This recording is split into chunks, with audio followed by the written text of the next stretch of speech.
Hi everyone, and welcome to this next video in the Simplify OpenTX series.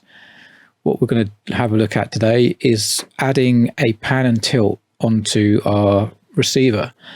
So you may remember this layout from the first video. I've actually bound this to a different model on the Tyrannus because I'm going to be putting this receiver in a plane which is going to have the pan and tilt. So these are actually working now as regular aileron and elevator. So just so we're all up to speed, I just haven't got a rudder plugged in. But what we're going to look to add is this pan and tilt servo system. This is, again, isn't the one that I'm going to use in the plane, but it would be perfect for demonstrating. So what we have is a simple 2-servo pan and tilt. So we have a servo at the bottom for our pan and a servo at the top for our tilt. So what I'm going to do to begin with is just plug these straight into the receiver. So the pan is going to go in output 7 and the tilt will go in output 8. These can go in whichever outputs you want. I'm just using those two. But for the rest of it, I'm just going to chuck this out of the way. So what we'll do is we'll have our little pan tilt there. And then hopefully, because as again, that's the L9R, so it's quite a strong signal. So if it gets too close to the radio, it jitters. So what I'm going to do is pause for a sec and see if I can find something to tape that down just to stop it moving. All right, so we're all taped down, and now what we'll do is have a look at what we can do on this Tyrannus. So what I'm planning on doing initially is using the 2 sliders to set the pan and tilt. So we'll have this one for the tilt, because I'd imagine we'll use that less, and where we're flying or playing with this, you know, my thing or my thought is to use the one you're going to use less on here. This side would probably be cruising, so I don't even need a hand on it. We can do whatever we want with the pan. So that's what we're going to set up first. So switch the radio on, it might help. So first thing we're going to do is just create some inputs. So if you menu and we'll page through, and we'll just go into inputs, and I'm going to add them on to channels 7 and 8, so it's just easier to jump straight through to the mixer. So the first one I'm going to do is edit. This will be our pan, so we'll call it pan. And we're going to set the source to the left slider for the pan. And then just exit out. And now we're going to go in and create the tilt. And we're going to set that to the right slider. And then we'll come out of there. And that's the input set up for the time being. Now what we're going to do is just go along to the next page for the mixer. So we'll go in here. And we're going to set, again, channel 7 and 8. But this time it should all pretty much go straight through. So it's already selected our pan input. So we're just going to name it pan.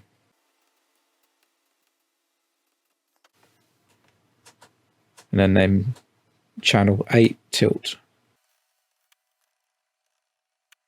And that's it for the time being. What I'll do now is just switch on the receiver. And I think we're far enough away. So you can see the right slider is the tilt, the left slider is the pan. So that's all great. But what if we're flying and either we don't want to use the pan and tilt, or we want to get back to center as soon as possible? What we can do is set up a switch. I'm going to use this one here, SC, so that when it's in all the way up, because again, if you're here, I find it easier to flick it up, get it out of the way. So all the way up, I'm going to set to centered. And we're going to, again, use curves for this. If you've seen my arm switch video, we use a curve in that to set the throttle low. This model actually has that arm switch on it. So what we're going to do, as I say now, is add a curve in for the pan and tilt. And we're going to set up an individual curve for the pan and for the tilt.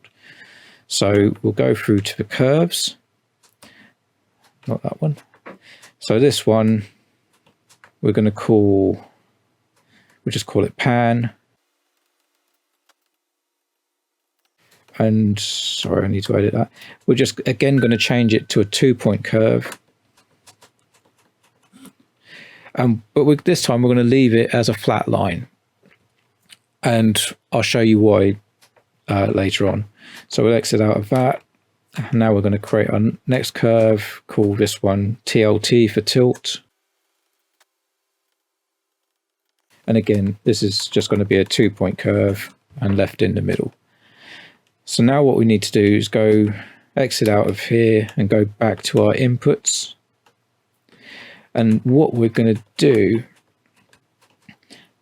is we're going to insert, actually we're going to do a copy. So just click once and go down and click again. That makes the copy. And we're going to edit the top one. So hold in, edit. And what we're going to do is first select the curve. So that will be pan. And then we're going to add a switch. So we'll put this switch in the pan and tilt is not working position.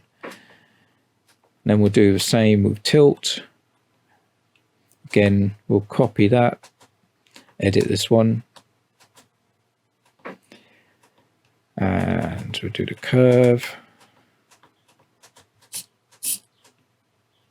Set that to tilt.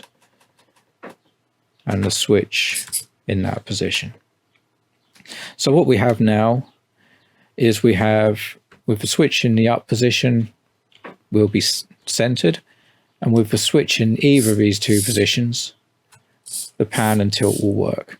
But as soon as we flick that switch up, so I'll do it so you can see, no matter what position this is in, as soon as that goes up, it will center the pan and tilt.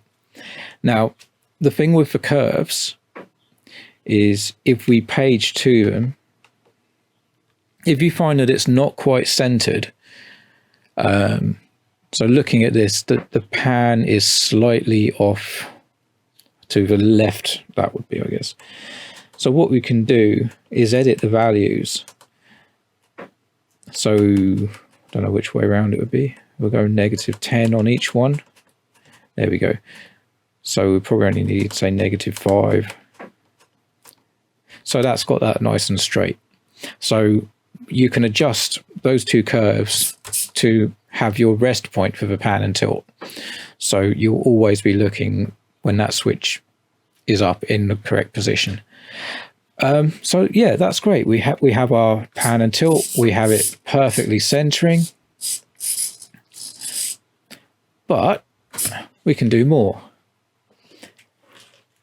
These goggles have got the Trinity head tracker module in. So I've plugged in the cable, and what I'm going to do is show how you can get the head tracker working. So what we're going to do on this is the up position will be off, the middle position will be pan and tilt on the gimbals, but if the head trackers, the bottom position will work on the sliders, but if the head tracker's plugged in, the bottom position will be overridden by the head tracker. So we can choose which system we want to use. And it's really easy to do this too. So what we need to do is go back again to the inputs page. Let's exit out the curve. And again, what we're going to do is make a copy of these two. So we create a copy of that, put it down the bottom.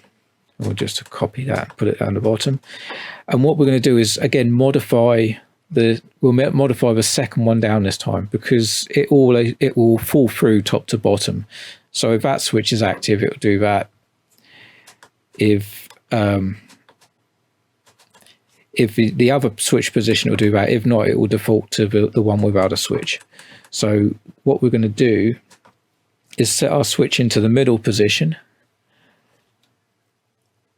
And then what we'll do is change the source. So if you hold down enter, and then at the bottom, you want trainer.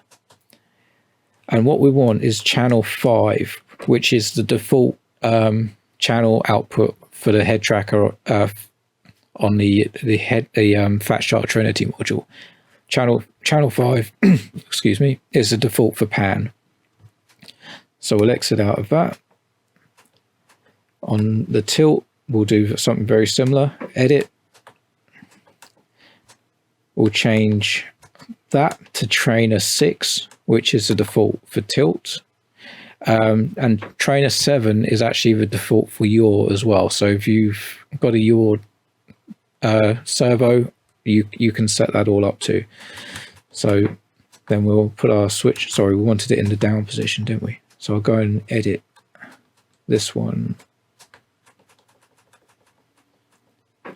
and put it in the down position. So at the moment, it won't work. So we're in the down position because our head tracker is not plugged in. The sliders work. So off, sliders, sliders. So what I'll do now is I'll plug in to the trainer port. I'll probably have to go. Right, I think that's just in. Right, so I'll power up the goggles. And you'll see it's centered now, but it's not going to do anything because the head tracker is switched off. So what we still have is we have our off, we have our sliders, and we have a head tracker which is off. But if we hold down the head tracker button, it will beep, and now the head tracker is active.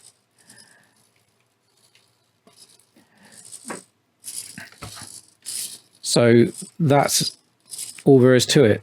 Thinking about it, I might put the head tracker in the middle, because to go from head tracker to off, you've got to go through those.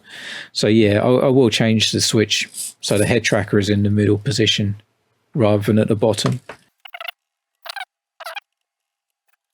There we go.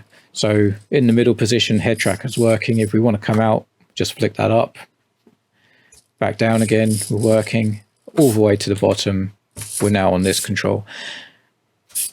But we have the great option that if the head tracker is not connected, so we'll disconnect this, head tracker switched off, power off the goggles, and I'll unplug that just to make life easier.